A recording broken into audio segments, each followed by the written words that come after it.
Welcome to our channel டிவே. இன்னைக்கு நம்ம சேனல்ல DJI கேம் பத்தின ஒரு குயிக் ரிவ்யூ தான் பார்க்க போறோம். ஸோ இதெல்லாம் ஆக்சசரிஸ் அந்த கேம்ல வந்தது.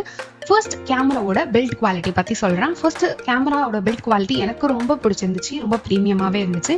அண்ட் தென் அது கூட ஒரு கேஸ் கொடுத்துருந்தாங்க. ஸோ அதுவுமே மேக்னெட்டிக் அட்டாச்மெண்ட்ஸ் தான். ஸோ எனக்கு யூஸ் பண்றதுக்கு ரொம்ப ஈஸியரா இருந்துச்சு கேமோட அட்டாச் பண்றதுக்கு. இதுக்கப்புறமா இது கூட ஒரு பெண்டன்ட் கொடுத்துருந்தாங்க. அந்த பெண்டன்ட் யூஸ் பண்ணி எனக்கு டிஃப்ரெண்ட் ஆங்கிள் அண்ட் வியூஸ்ல எடுக்க முடிஞ்சுது. இதுல ஒரு பேக்லாக்கா நான் சொல்லணும் அப்படின்னா, நீங்க கேம் மட்டும் யூஸ் பண்ணா பெட்டர். ஏன்னா நீங்க வந்து அந்த பேட்டரி மாடலோட சேர்த்துட்டு அந்த பெண்டன்ட் கூட போடும்போது அது விழற மாதிரியான ஒரு ஃபீல் எனக்கு இருந்துச்சு, அவ்வளோ ஸ்ட்ராங்கா இல்லாத மாதிரி. ஆனா நீங்க கேம் மட்டும் யூஸ் பண்ணும்போது அதோட வெயிட் பேலன்ஸ் வந்து கொஞ்சம் கம்மிங்கிறதுனால நல்லாவே ஸ்ட்ராங்கா இருந்துச்சு. ஸோ நீங்க யூஸ் பண்ணீங்க அப்படின்னா வெறும் கேம் மட்டும் யூஸ் பண்ணுங்க. அண்ட் தென் அந்த கிளாத் பனியன் கிளாத்ல வச்சுட்டு யூஸ் பண்ணுங்க. இல்லாட்டி பச்சுன்னு அடிச்சு ஸ்க்ரீன் ரொம்ப ஸ்க்ராச்சஸ் விழும். இது கூட ஒரு மவுண்ட் கொடுக்குறாங்க. ஸோ அந்த மவுண்ட் யூஸ் பண்ணி நம்ம ஹெல்மெட்லையும் வந்து மவுண்ட் பண்ணிக்கலாம். அண்ட் தென் ட்ரைபாட்லையும் மவுண்ட் பண்ணிக்கலாம். ஸோ அதுவுமே மேக்னெட்டிக், அதனால ஈஸியராக மாற்ற முடிஞ்சுது. அண்ட் தென் ஒரு பவர் பட்டன் கொடுத்துருக்காங்க. ஸோ அந்த பவர் பட்டன் யூஸ் பண்ணி ஈஸியராக நல்லா கேம் ஆன் பண்ணுறது. லாங் ப்ரெஸ் பண்ணால் ஆன் அண்ட் லாங் ப்ரெஸ் பண்ணால் அகைன் ஆஃப் ஆகிடும். அண்ட் தென் இந்த கேமோட செட்டிங்ஸ் இப்போ நம்ம உள்ள போகலாம். ஃபர்ஸ்ட் வந்து இதுக்குள்ள போனீங்க அப்படின்னா நம்ம சேவ் பண்ண வீடியோஸ் எல்லாமே வரும், எடுத்த வீடியோஸ் எல்லாமே இருக்கும். So options photo, video, and then quick clip, and then slow motion, and then time lapse. So இந்த ஆப்ஷன்ஸ் யூஸ் பண்ணி நம்மளோட வீடியோ எடுத்துக்கலாம். இப்போ ஃபர்ஸ்ட் நான் வீடியோவில் வச்சுக்கிறேன். இது full screen on and half. இது நார்மல், ரொம்ப பெரிய விஷயம் கிடையாது. ஸ்க்ரீன் லாக்குமே வந்து ஸ்வைப் பண்ண அன்லாக் ஆகிடும், அவ்வளோதான் அதோட lock system.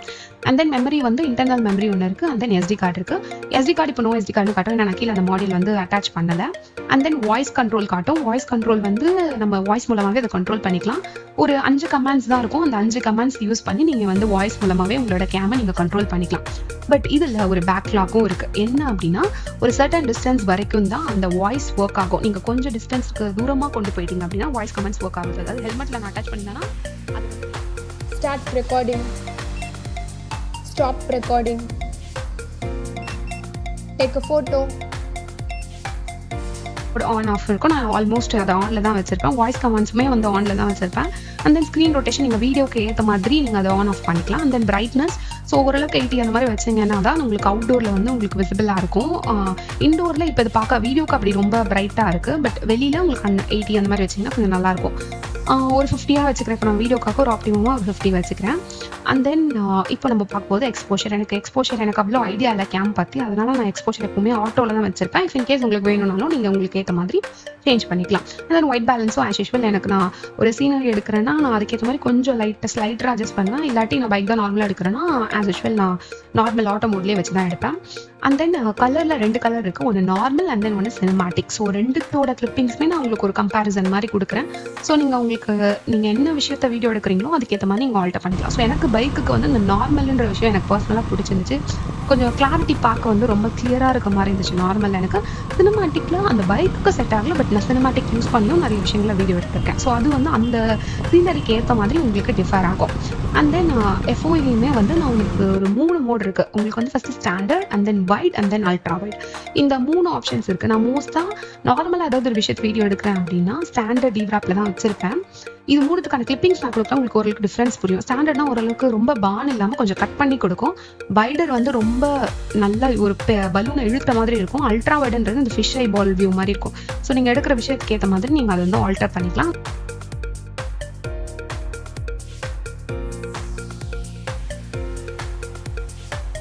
And then frame ரேட்டும் நீங்கள் சேஞ்ச் பண்ணிக்கலாம், ரெசல்யூஷனும் சேஞ்ச் பண்ணிக்கலாம். இந்த ரெசல்யூஷன் வைக்கிறதுக்கும் ஃப்ரேம் ரேட் வைக்கிறதுக்கு ஏற்ற மாதிரி உங்களுக்கு சார்ஜரும் கம்மியாகும். நீங்கள் ஹை ரெசல்யூஷன்லாம் எடுக்கிறீங்க அப்படின்னா சார்ஜ் ரொம்ப சீக்கிரமாக எனக்கு ட்ரைன் ஆச்சு. ஸோ அது இல்லாமல் என்னென்ன ஆப்ஷன்ஸ் இருக்குது அப்படின்னா, ஃபர்ஸ்ட் வந்து உங்களுக்கு ஸ்டெபிலிட்டி. நார்மலாக கேமரா எடுத்தாலே ஸ்டெபிலிட்டி தான். ஸோ இது வந்து நீங்கள் ஆஃப்லேயும் வச்சுக்கலாம், நார்மல் ஸ்டடிலையும் வச்சுக்கலாம். நான் ராக் ஸ்டடியில் எப்பவுமே வைப்பேன். அண்ட் தென் ஹாரிசாண்டல் பேலன்சிங் அப்படின்னு இதில் ஒரு விஷயம் இருக்குது. இந்த பேலன்சிங் யூஸ் பண்ணுறது இதனால என்ன அப்படின்னு பார்த்தீங்கன்னா, இப்போ நார்மலாக நான் ஒரு வீடியோ எடுக்கும்போது ரொம்ப ஷேக்கி ஆகும். நான் ரொட்டேட் பண்ணேன் அப்படின்னா கேமோட பொசிஷனே மாறிடும். பட் நான் குயின்ஸ்லாண்டில் வந்து ஒரு ரோலர் கோஸ்டரில் நான் அந்த மாதிரி ஒரு வீடியோ எடுத்திருந்தேன். பட் அதில் அந்த மாதிரி ஆகவே இல்லை. அந்த ஹாரிசாண்டல் லைன் அதை அப்படியே மெயின்டைன் பண்ணி ஒரு வீடியோ எடுத்துச்சு. ஸோ இது யூஸ் பண்ணி டிஃப்ரெண்ட் ஆங்கிள்ஸில் வீடியோ எடுக்கணும்னு நினைக்கிறவங்களுக்கு ரொம்ப யூஸ்ஃபுல்லாக இருக்கும். அண்ட் தென் சார்ஜிங் சிஸ்டம் வந்து கேமில் எவ்வளோ சார்ஜ் இருக்குன்னு காட்டும், கீழே பேட்டரி மாடலில் எவ்வளோ சார்ஜ் இருக்குன்னு காட்டும். ஸோ அதுக்கேற்ற மாதிரி நீங்கள் சார்ஜிங் வந்து செக் பண்ணிக்கலாம். ஸோ இதில் உங்களுக்கு ஒரு பேக்லாகாக நான் சொல்லணும் அப்படின்னா வாட்டர் ப்ரூஃப். நீங்கள் வாட்டர் ப்ரூஃப் யூஸ் பண்ணும்போது மேலே இருக்க கேம் மட்டும்தான் யூஸ் பண்ணணும், கீழே இருக்க இதை யூஸ் பண்ணக்கூடாது. ஏன்னா இதில் நம்ம மெமரி கார்டு போடுற இடமும் அண்ட் தென் சார்ஜ் போட யூஸ் பண்ணுற அந்த சி டைப் போட்ட சார்ஜ் போட்ட இருக்குல்ல, ஸோ அதுலேயுமே வந்து தண்ணி போகும், கண்டிப்பாக போகும். ஸோ வந்து நீங்கள் வாட்டர் ப்ரூஃப்ன்றது அந்த மேலே இருக்க கேம் தான், கீழே இருக்கிறத தண்ணியில் போடாதீங்க மேக்ஸிமம். ஸோ மேலே இருக்க கேம் மட்டும் போடுங்க. இதில் இன்னொரு விஷயம் என்னென்னா மெமரியை வந்து நீங்கள் செக் பண்ணிக்கணும். ஏன்னா இதில் நம்ம கீழே இருக்க மாடல் எடுத்துட்டா உங்களுக்கு அந்த மெமரி கார்டோட ஸ்டோரேஜ் வந்து போயிடும். ஸோ இன்டர்னல் ஸ்டோரேஜ் மட்டும்தான், அதுலேயும் டிஃபால்ட் சாஃப்ட்வேர்ஸ்க்குன்னு சொல்லி அது சில மெமரி எடுத்துக்கும். ஸோ அப்போ உங்களுக்கு மெமரி வந்து கொஞ்சம் அந்த இடத்துல உங்களுக்கு கொஞ்சம் அடிப்படும் தான். ஸோ அதனால் நீங்கள் அதை ஒரு டிஸ்அட்வான்டேஜ் மாதிரி சொல்லலாம், நீங்கள் மெமரி கார்டு வந்து அதில் யூஸ் பண்ண முடியாமல் இருக்கிறது. ஸோ நான் அட்டாச் பண்ண உடனே மெமரி காட்டுது, நான் எடுத்துட்டேன் அப்படின்னா அதில் நோ கார்டு தான் காட்டும்.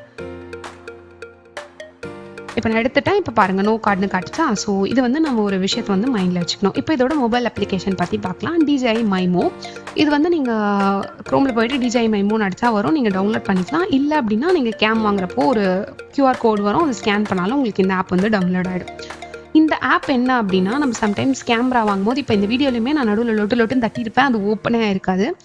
எதனால் அப்படின்னா இது ரொம்ப சின்னதாக இருக்குன்றனால யூஸ் பண்ண கொஞ்சம் கஷ்டமாக இருந்துச்சு எனக்கு. ஸோ இதை நான் மொபைல் அப்ளிகேஷனில் யூஸ் பண்ணுறதுக்கு ஃபஸ்ட்டு ப்ளூடூத் அண்ட் லொக்கேஷன் இது எல்லாத்தையுமே நான் எனேபிள் பண்ணிக்கிட்டேன் அப்படின்னா, நார்மல் நம்மளோட ஏர்பாட் நம்ம எப்படி கனெக்ட் பண்ணுவோம், ப்ளூடூத் எப்படி கனெக்ட் பண்ணுவோமோ அதே மாதிரி தான் இந்த DJI ஆக்ஷனோட நேம் அதில் வரும், விசிபிளாக இருக்கும். ஸோ அதில் போயிட்டு நீங்கள் கனெக்ட் கொடுத்தீங்க அப்படின்னா உங்களுக்கு இந்த கேம் வந்து உங்களோட ஃபோன் அப்ளிகேஷனில் வந்து கனெக்ட் ஆகிடும்.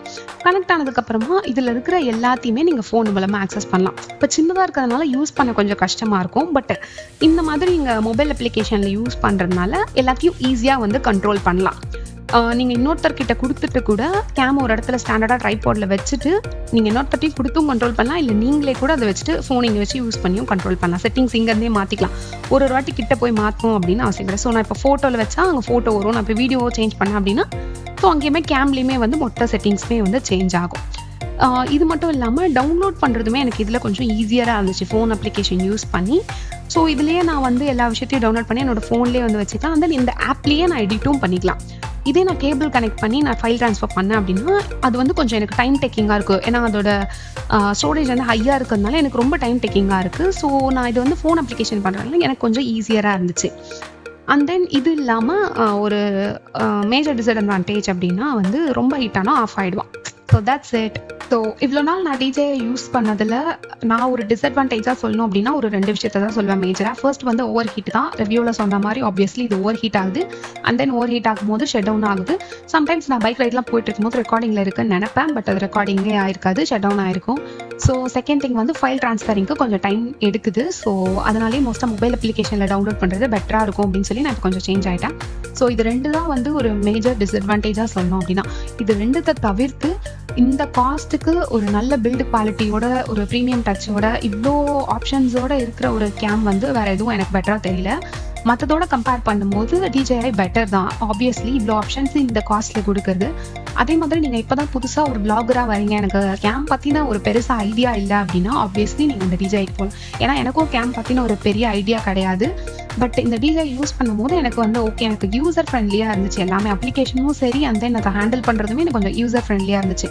மவுண்ட்டுமே வந்து மேக்னெட்டிக் அப்படிங்கிறதுனால என்னால் ஈஸியாக ட்ரைபாட் வேணும்னா ட்ரைபாட் சேஞ்ச் பண்ணிக்கலாம், இல்லை ஹெல்மெட் மவுண்ட்டில் போட்டுக்கிறேன் அப்படின்னா ஸோ எனக்கு அந்த சேஞ்ச் பண்ணுற ஆக்சசரிஸுமே ஈஸியராக இருந்துச்சு. இதை யூஸ் பண்ணி என்னால் நிறைய மல்டிபிள் திங்ஸ் வந்து பண்ண முடிஞ்சுது. ஸோ அதனால இந்த காஸ்ட்டுக்கு DJIயோட டிஸ்அட்வான்டேஜ் இருக்குதான், பட் அதோட ப்ளஸ் பார்த்தா ப்ளஸ் தான் ஜாஸ்தியாக இருக்குது. ஸோ வந்து என்னோட பாயிண்ட் ஆஃப் வியூவில் DJI வந்து ஒரு குட் ஆப்ஷன். நியூ விளாகராக இருக்கீங்கன்னா நீங்கள் கண்டிப்பாக you can buy this. And thanks for watching.